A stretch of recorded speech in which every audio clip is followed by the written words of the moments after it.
I'm joined now by Olivia Troye, a former senior advisor to then Vice President Mike Pence. We advised him on matters of homeland security and counterterrorism. So, Olivia, I want to ask you, you've worked closely with Mike Pence. Is he making himself, when he's talking about himself, when he says he wants better options in 2024? I certainly think so. He might as well just say, I'm running. I'm gonna run.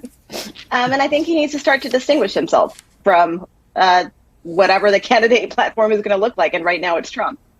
So, Olivia, something that I've always found fascinating about Mike Pence is that he never is forthcoming with what he's thinking. I remember that picture of him in the corner with his eyes closed with Speaker Pelosi on one side and Donald Trump on the other, nervously saying, I'm really not here. So it's kind of figuring out how is he going to have that breakthrough moment, in your opinion? Yeah, imagine what it was like to work for him. I had those moments too. I feel your frustration. I probably felt that every single day before we went out, especially during the COVID pandemic with the press conferences when he would roll his eyes right before he was going to go on stage after Trump had been speaking. I mean, this is a reality of the dynamic between these two men. But I think he needs to find his voice. I mean, if you are planning to run for president and you want to be in that Oval Office, start fighting for yourself. I mean, when are you going to actually take a stand for yourself and actually start to make a difference here? And so far, I'm not seeing that. I mean, I think it's embarrassing. I think it's completely humiliating to him to continue to pander. And I feel like, especially this week, what I've been seeing is someone who's basically become a Trump apologist. And I think that's completely humiliating for someone who was almost killed by the man. I mean, it's infuriating to watch, to be honest, as someone who worked for him. Yeah, I mean, the title of the book is so charming, so help me God. A new survey published Sunday found that 46% of Republicans would prefer it if Florida Governor Ron DeSantis took the GOP nomination. 39% are still with Trump. What do you make of that? I think that's interesting. I don't actually differentiate much between DeSantis and his demeanor and his policies. I've been in meetings with DeSantis, and I certainly, his personality is not one that I would actually have respect for, to be honest. I've been in meetings with Mike Pence. He's a gentleman in meetings. He's respectful towards people. I've seen him go out of his way to greet people, to be kind to them. But I'll say this. The thing is, DeSantis, I think, has the personality that Trump has, that brought the attention to Trump. He's sort of kind of that person where he'll engage in the culture wars. He'll engage in the mudslinging. So I think Trump will meet his match possibly. But he's also not as engaging as Trump. So that'll be kind of interesting to watch. But I think if Mike Pence even stands a chance, when you look at those two people in comparison to Mike Pence, who gave a town hall this week that I thought was just completely boring, disingenuous, and just not realistic of him, I think you've got a problem here. I also don't think that Mike Pence is doing much to distinguish himself from Trump. He's not talking about policy. He's not doing anything. Instead, it's just sort of constant pandering to the man he once worked for. You can tout policies from the Trump administration and say, yeah, I'm proud of the jobs performance or things like that.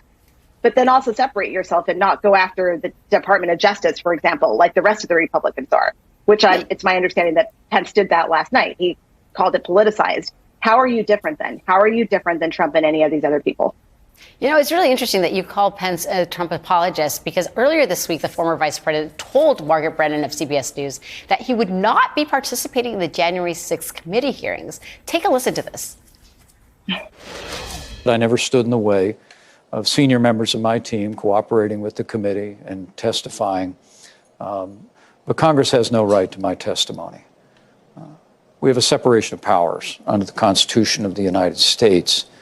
And I believe it would establish a terrible precedent for the Congress to summon a vice president of the United States to speak about deliberations that took place at the White House. So you're closing the door on that entirely? I'm closing the door on that. Olivia, first of all, he's no longer the vice president of the United States, so there's no longer separation of powers that he speaks of. We have Speaker Pelosi calling him on film saying, are you okay? Make sure you're safe. Do not move. What more does he need? Why is he not actually presenting himself to the committee? Talk to me a little bit about that. Look, I think he's trying to cover for the Trump base of the party, unfortunately. I think he's trying to court those voters still, which I think is a losing proposition. because those voters were the ones that showed up at the Capitol to kill you, by the way. So let's not forget that in the background. But I think, I actually think that was disappointing, because I think that he should want to talk to the American people. He should want to testify, just like Cassidy Hutchinson did, just like Rusty Bowers did, just like so many others who sat there and told the truth under oath. Why wouldn't you want to willingly come forward and just set the record straight and say, this is what happened, and it was dangerous, and it was awful, and it should never happen again? And by the way, they came 40 feet from almost killing me and my family. And I don't ever want to see that in the United States. But instead, I think he's so busy basically running for president now and trying to court that voting bloc that's never going to back for him, that, like I said, it's just humiliating to watch. And it's really, I think it's just bad for the country, too. It could make a difference. He could have made a difference 2 years ago. He could have made a difference on January 7th, right afterwards. He said, we're going a different direction, GOP. This is awful for the country. Let's do something different. Yeah, and I think what's so interesting is that the voters broke the fever, and I think it was because we were able to see so much transparency through the January 6th. I don't think anybody imagined how completely entrenched the administration itself was involved in this. And the fact that he doesn't want to testify, I think you're right, is not sounding the alarm on how dangerous the MAGA Republican wing of the party really is. Olivia Troye, thank you so much for joining me.